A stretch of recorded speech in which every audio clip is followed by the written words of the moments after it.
Now, as of recent, we officially received info regarding Brant's signature weapon, and along with its clean looking design, to no surprise, the weapon provides incredible value since it is tailor-made for Brant, especially considering the extremely high energy regen requirements to max out the capabilities within his kit. The signature weapon would of course allow for it to be much easier to achieve. But whether Brant's weapon is a must pull is something I'll clarify for those that aren't too sure about picking it up. In specific, I'll be breaking down the impact of Brant's signature weapon on his build, going over the flexibility it holds for other characters, alternative options to utilize, and then I'll wrap it up with its overall value and if you should summon for Brant's signature weapon. Just before we jump into it, as always, would really appreciate it if you could subscribe for more WutheringWaves content and drop a like if you enjoyed the video.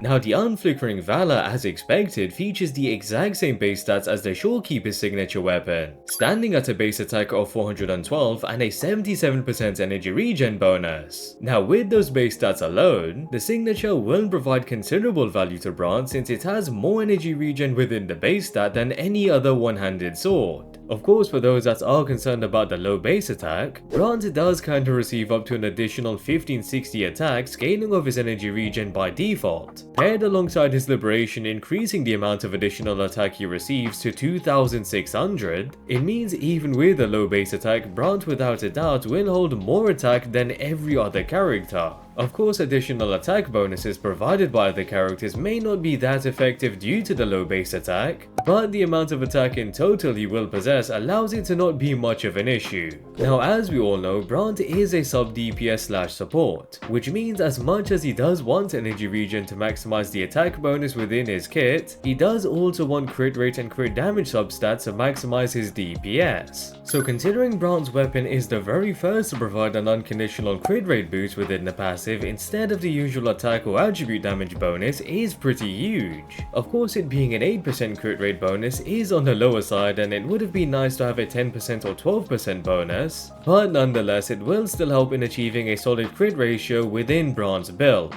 Now, in addition to the crit and energy regen substats, Brant's high damage dealing abilities do in fact scale off basic attack damage bonus. So the 24% basic attack damage bonus when casting the liberation and an additional 24% when simply dealing basic attack damage will be massive, especially since Brant's kit doesn't provide any basic attack damage bonus and so would want as much as he can get a hold of. So rather than having to bank on obtaining basic attack damage bonus rolls as substats on the echoes, conveniently the signature will resolve that issue and again would allow for it to be much easier to build the Brant. Also, considering the fact that Brant would receive a basic attack damage bonus of 24% just by dealing basic attack damage would mean it does have 100% uptime. However, as for the additional 24% when casting the liberation, it does last for 10 seconds, meanwhile the aflame state that activates when popping the liberation lasts for 12 seconds. So there is a 2-second window where the basic attack damage bonus would be down within Brant's burst window, which I know is a short window and you likely could complete Brant's rotation within the 10 seconds he has the full 48% damage bonus for, but the fact is that you may occasionally run into issues where you aren't able to complete his rotation in 10 seconds, which means there would be a considerable impact on Brant's DPS and it may very well affect your clear times. So I'm not sure why they couldn't have just made the basic attack damage bonus last for 12 seconds at least. But either way, for 10 seconds, the weapon would allow Brant to still deal substantial damage.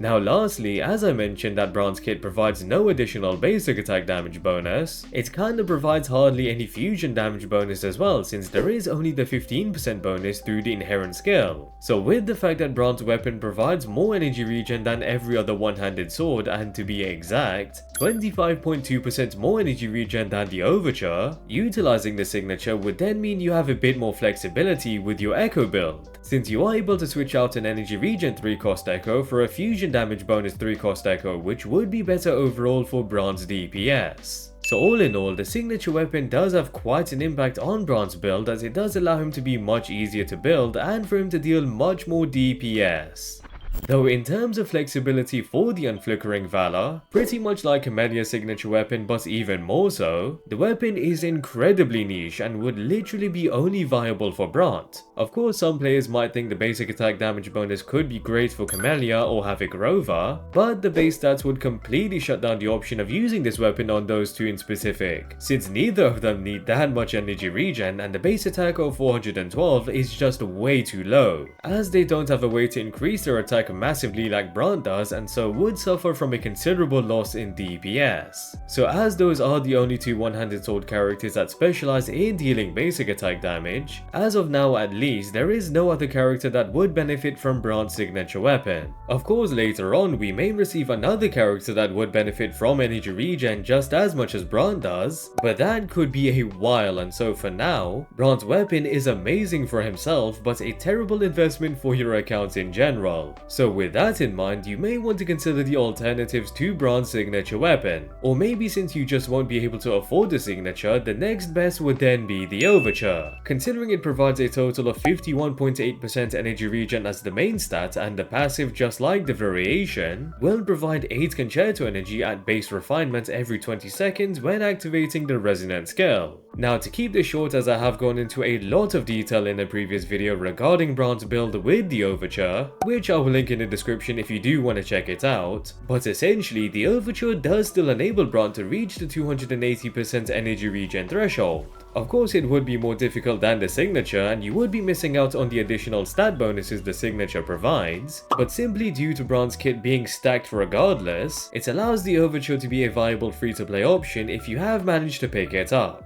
Also at high refinements, you would be able to receive even more Concerto energy when activating the resonant skill, which would allow for much quicker rotations and to swap off from Brant quicker than you usually would be able to. Other than the Overture and as a last resort, the Emerald of Genesis would be an option that majority of players should definitely have available. Of course at base refinement it doesn't provide the most energy regen as it is just 12.8% and so would still be outperformed by the Overture. But at higher refinement it does put up more of a fight, and especially since alongside the increased energy regen, the crit rate base stats would be extremely helpful towards Brant achieving a solid crit ratio. So with that, Brant's options are a bit limited due to his extremely niche kit requirements, but the important note to take away from this is that the Overture, which is a 4-star gacha weapon, can definitely replace the signature weapon and would in fact provide considerable value. So overall, Brant's signature weapon no doubt holds immense value and of course looks pretty nice with the purple flames engulfing the sword. Although as for whether the weapon is a must pull, the short answer is that it isn't. But as for should you still pull the weapon will depend on a few factors. One major factor would be if you do have the Overture or not, since if you do then you can skip if you do want to save your Astrites. If you don't, then you might want to pull Brant's weapon as it will be kinda tough to get by without a weapon with an energy regen main stat.